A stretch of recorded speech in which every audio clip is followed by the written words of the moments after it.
Nasaan ang gusto ng pagpapababa ng income tax? Nasa naman nagsasaka na nais ipatigil ang walang limitasyong importasyon ng bigas? Nasaan ang mga nanay na hirap sa pagbabudget dahil sobrang taas ng bilihin? Nasaan ang mga sawan-sawa na sa napakataas na bili ng kuryente?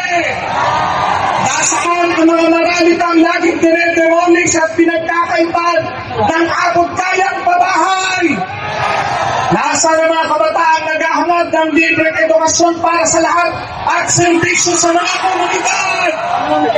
Nasaan ang mga doktor at nurse na gustong libre ng pagpa-hospital para sa lahat ng pasyente? Nasaan ang public school teachers na gusto ng taas sweldo at dagdag classroom sa kanilang mga paaralan? Nasaan ang mga taong simbahan na naniniwalang hindi karapat-dapat manatili sa pwesto ang opisyal na nagbabanta ng pagpatay at nagwaldas ng confidential funds? Nasaan ang taong bayan na galit na dahil iilang senador lang ang nakulong at wala pang kongresista nakulong dahil sa flood control?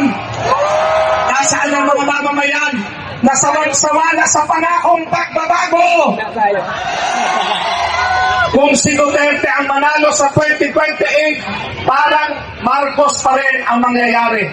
Walang pinag-iba si Marcos at Duterte, parehong nagwawaldas ng confidential funds, tumanggap ng donasyon sa contractors, parehong pahirap sa masa. Kaya ang sigaw natin, Marcos Duterte, walang pinag-iba. Mga dinastiya, wakasan, pondo sa serbisyo, hindi sa korupsyon. Tapos lahat ng sagot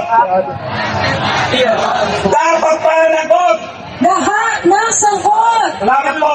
Ngayong hapon sa inyong lahat, ako si Kanyo Didi Guzman ng Artikulo 11 ng Partido Lakas ng Masa ng Bukluan ng Nagawang Pilipino. Mga kasama, sinabi ng David ang kalagayan ng ating bansa. Marami walang trabaho, mababa ang sweldo, kontraktual, naganap ang demolisyon. Hindi na lang demolisyon, sinusunog na ang ating maraming isda, inagawa ng kailang pangistaan, ang ating mga magbata, inagawa ng lupa, ang ating mga katutubo, inagaw ng kailang komunidad.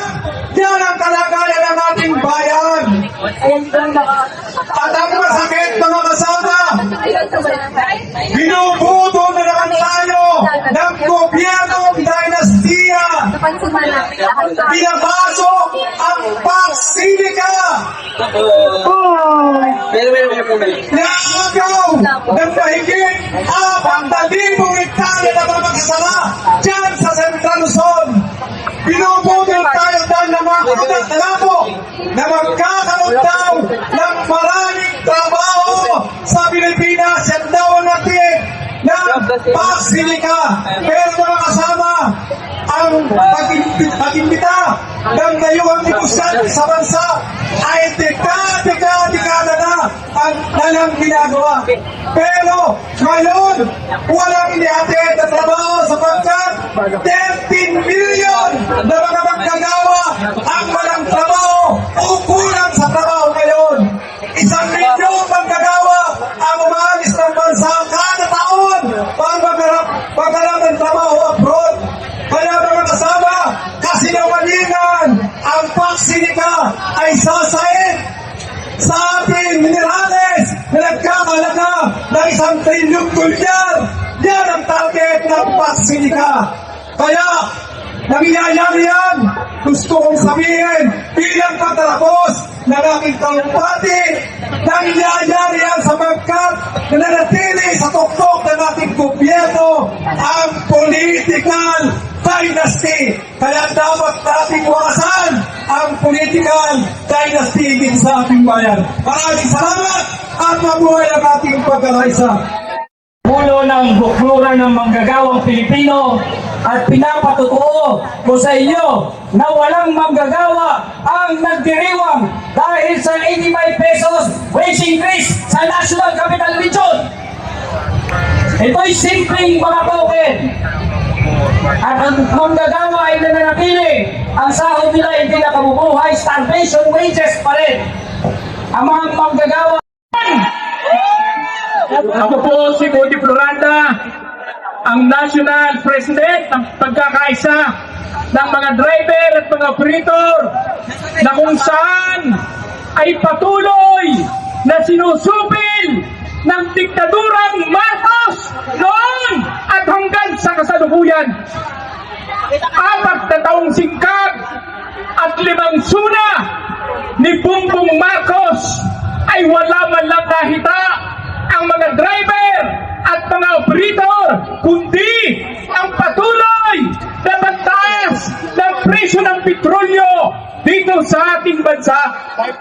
Kung saan ngayong pa lamang, mula pa lamang ng Mayo at 30 hanggang sa kasalukuyan ay 32 pesos na ang ipinatong sa bawat litro ng diesel at magkano ang nawalang kita ng ating mga driver at mga operator. Sa bawat pagtataas ng presyo ng petrolyo ay lalong pagliit ng tikom o naiuwi ng tsuper at operator para sa kanyang pamilya.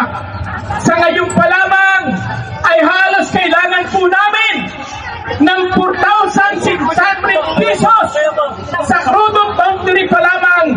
Wala pa po ang kita ng mga driver na may uwi sa kanyang pamilya. Halos sabunado ang mga driver sa dahil sa pagtaas ng presyo ng petrolyo. Kaya dapat at nakatarungan na dapat ibasura ang old regulation law dahil 29 years na namamayagpag ang batas na ito at 29 years na rin na pinapahirapan ang mga driver at mga operator.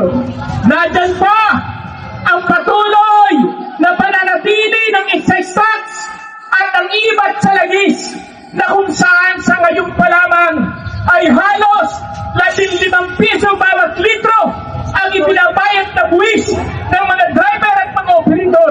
Alam po ba ninyo kung kami ay nagkukonsume ng 30 liters per day ay halos mahigit na 400 piso ang direktang buwis na ipinabayad namin sa gobyerno, na kung saan kung titingnan po natin sa loob pa lamang ng isang buwan ay halos nagbabayad kami ng 48,000 sa buwis pa lamang ng krudo. Kaya ang panawagan ng mga tsuper at mga operator, oil irrigation law! Ibasura! All the regulation law! Magandang hapon po at maraming salamat. Mga kasama, mga kababayan, ilang ikalimang sona na ng budol, barat, at maka-US na regiment ni Marcos Jr. Ang sabi niya, mahiya naman kayo. Pero ang tanong, mga kababayan, may nahiya ba? Kahit isa, walang nahiya. Lalo na ang mga nakaupo sa Malacanang, ang kakapal ng mga mukha. Kasi kung may kagiting na kahihiyan ang mga kurakot sa gobyerno, lalo na si Bongbong Marcos Jr., matagal na dapat niyang ibinasura ang value-added tax na ginagawang gatasan ng mga kurakot sa pamahalaan. Mga kababayan, kahit hindi na muna natin pag-usapan ang iba pa sa napakaraming mga buwis na sinisingil sa atin, kahit bigyang pansin muna natin ang value-added tax na nakapatong sa lahat ng ating mga binabayaran. Alam niyo ho ba, sa buwan lang ng Abril ngayong taon, kumita na ang gobyerno ng 13 billion pesos. 13 billion pesos. Limpak-limpak na ang hinuthod mula sa sahod, mula sa kita, mula sa lakas paggawa ng mga manggagawa, mga magsasaka at ng masang anak pawis. Samantalang ang mga mamamayan 2 beses na lamang o 1 beses na lamang kumakain sa kada araw. Lahat po ba dito ay kumain ng almusal? Pakitaas nga po yung kamay ng mga kumain ng almusal ngayong araw. Wala na, no? Gaya natin, yung mga kababayan natin sa mga komunidad, yung mga nanay ho, hindi na ginigising yung mga bata sa umaga para i-budget yung kakarampot na kita ng bawat pamilya. Pinakakain na lamang ang mga bata ng tanghalian at hapunan. Ganito ang krisis na kasalukuyan sa ilalim ng gobyerno ni Bongbong Marcos Jr. Kaya mga kasama, mga kababayan, tuloy-tuloy lamang ang ating pagkakaisa at paglaban dahil tandaan ho natin, ang gobyerno ni Bongbong Marcos, araw-araw tayong pinupugisan, pero araw-araw din tayong ninanakawan. Maraming salamat mga kasama, tuloy-tuloy lamang ang ating paglaban.